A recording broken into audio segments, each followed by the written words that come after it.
قائم نہیں کرتا،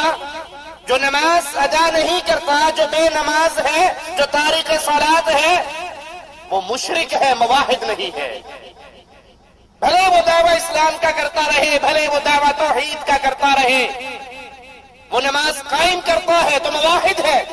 اور اگر نماز کا تارک ہے، نماز کو چھوڑ رہا ہے، نماز سے دور ہے، مستقل نماز کا تارک ہے، تو یہ توحید کا دعوے دار ہونے کے باوجود یہ موحد نہیں ہے، مشرک ہے۔ صحیح مسلم میں ہے، اللہ کے نبی علیہ الصلوۃ والسلام نے فرمایا ان بین الرجل وبین الشرک والکفر ترک الصلاۃ، انسان آدمی کے درمیان کفر اور شرک کے درمیان جو چیز کھڑی ہے وہ نماز ہے۔ اگر وادی کفر سے بچنا چاہتے ہو، وادی شرک میں داخل ہونے سے بچنا چاہتے ہو تو نماز قائم کرو۔ اگر نماز قائم کرو گے تو اپنے ایمان کی حالت میں پختہ رہو گے، اور اگر نماز کو نکال دیتے ہو تو یہ انسان وادی کفر اور شرک میں داخل ہو جاتا۔ ہمارے نزدیک نماز کی اہمیت ہی نہیں رہی۔ جی میں آیا،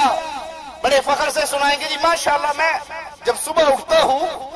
تو صبح کی نماز پڑھ لیتا ہوں، ایک مغرب کی کبھی نہیں چھوڑتا، باقی نمازیں جی بس وہ دوپہر کے ٹائم بقالے کی ڈیوٹی ہے، جب اذان ہوتی ہے بقالہ بند کر کے گھر جاتے ہیں، وہی ٹائم نماز کا ہوتا ہے، وہی ٹائم روٹی کھانے کا ہوتا ہے۔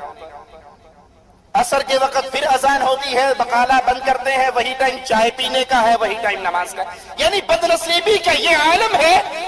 کہ اس پاکیزہ ماحول میں رہتے ہوئے، اس سعودی عرب کی پاک سرزمین پر رہتے ہوئے بھی نماز ان کو نصیب نہیں ہے۔ سعودی عرب کو چھوڑ کر دنیا کے باقی ملکوں میں تو اذان کے وقت بازار ویسے بند نہیں ہوتے، وہاں تو شیاطین انسان کی شکلوں میں اذان کے ساتھ دکاندار کے سامنے کھڑے ہوتے ہیں۔ اب وہ دیکھتا ہے ایک طرف تکبیر ہو رہی ہے،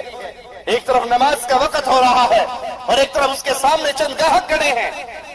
وہ ان چند پیسوں کو ٹھوکر نہیں مارتا۔ لیکن اگر انڈیا پاکستان کی کرکٹ ٹیموں کا میچ ہوگا تو گاہکوں سے بھی کہہ دے گا کہ آج فائنل میچ ہے، میچ ختم ہوگا تو پھر آنا۔ اگر کوئی فلم لگی ہے، کوئی ڈرامہ ہے، کوئی الیکشن کے سیٹوں کا اعلان ہو رہا ہے، کون سی پارٹی جیت رہی ہے، میری تنظیم یا کسی اور کی تنظیم، پھر اس کو ہر چیز بھول جائے گی۔ لیکن اگر نماز کا وقت ہے تو اس کے سامنے ہزار بہانے ہوں گے۔ اور امام الانبیاء، امام اعظم، قائد اعظم محمد الرسول اللہ صلی اللہ علیہ وسلم فرما رہے ہیں بین الرجل و بین الشرک والکفر، بندے شرک اور کفر کے درمیان ایک نماز ہے، جس نے اس نماز کو چھوڑ دیا وہ کفر اور شرک میں داخل ہو گیا۔ آقا علیہ الصلوۃ والسلام ارشاد فرماتے ہیں ترک الصلاۃ شرک، نماز کا ترک کرنا یہ شرک ہے۔ کیسے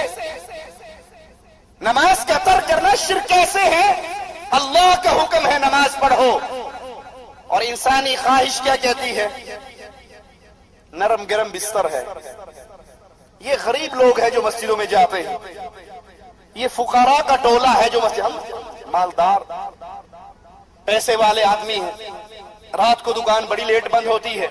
اب صبح کے ٹائم پہ دل نہیں چاہتا کہ اس گرم اور نرم بستر کو چھوڑ کر اللہ کے سامنے، اللہ کی مسجد میں، اللہ کے گھر میں حاضر ہوا جائے۔ نہیں جانتا کہ جس کا کلمہ پڑھا ہے اس نے فرمایا ہے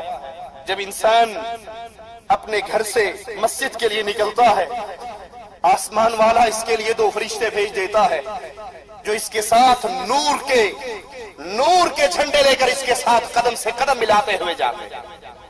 یہ ایک قدم زمین پہ رکھتا ہے، ایک قدم اٹھاتا ہے، اس کا ایک گناہ معاف ہو جاتا ہے، ایک نیکی لکھ دی جاتی ہے۔ یہ نہیں جانتا، یہ نماز کا ترک کرنے والا نہیں جانتا کہ اس کے رسول علیہ الصلوۃ والسلام نے فرمایا من خرج من بیتہ متطہرا الی المسجد فاجرہ کالحاج المحرم، جو انسان اپنے گھر سے وضو کر کے نماز کے لیے مسجد کی طرف جاتا ہے، اللہ تعالیٰ اس کو اتنا ثواب دیتے ہیں جتنا احرام باندھ کر حج پر جانے والے کو ثواب دیتے ہیں۔ اس کو گرم نرم بستر، اس کو میٹھی نیند، اس کو شیطان کی لوریے، اپنے بستر سے اٹھنے نہیں دیتی، یہ اپنی خواہش کی بات مان کر نماز کے لیے نہیں جاتا، تو یہ اپنے خواہش کو اللہ کی عبادت میں شریک کر رہا۔ اسی لیے شیخ ابن باز رحمت اللہ علیہ، مفتی اعظم سعودی عرب، ان سے جب ایک نوجوان نے سوال کیا کہ میں فجر کی نماز پڑھتا تو ہوں لیکن 8 بجے صبح الارم لگاتا ہوں کیونکہ 8:30 ڈیوٹی پر جانا ہے، 8 بجے اٹھ کر نماز پڑھ کے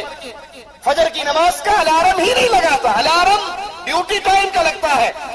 اور میں 8 بجے اٹھ کر نماز پڑھتا ہوں پھر اپنی ڈیوٹی پر جاتا ہوں، میرے بارے میں آپ کیا فرماتے ہیں؟ اپنے وقت کے امام شیخ ابن باز رحمت اللہ علیہ نے فرمایا تو کافر ہے، مسلمان نہیں، کیونکہ تو نے نماز کے اس وقت کو بدل ڈالا جو وقت اللہ نے مقرر کیا تھا، اور تو نے وہ وقت مقرر کیا جو تیری خواہش نے چاہا۔ اور دلیل قرآن حکیم کی اس آیت سے لی، کیا تم نے ایسے شخص کو دیکھا من اتخذ الہہ ہوا، جس نے اپنی خواہش کو اپنا رب بنا لیا؟ سوچئے اللہ کے لیے، سوچئے، یہ ماجرا چھوٹا نہیں۔ کتنے ہیں کلمہ پڑھنے والے، کتنے ہیں امت اسلام کہلانے والے، کتنے ہیں محمدی کہلوانے والے،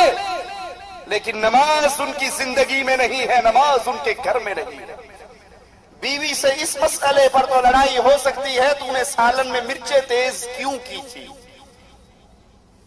بیوی سے اس مسئلے پر تو تکرار ہو سکتی ہے کہ آج میری والدہ کے ساتھ تو نے بدتمیزی کیوں کی،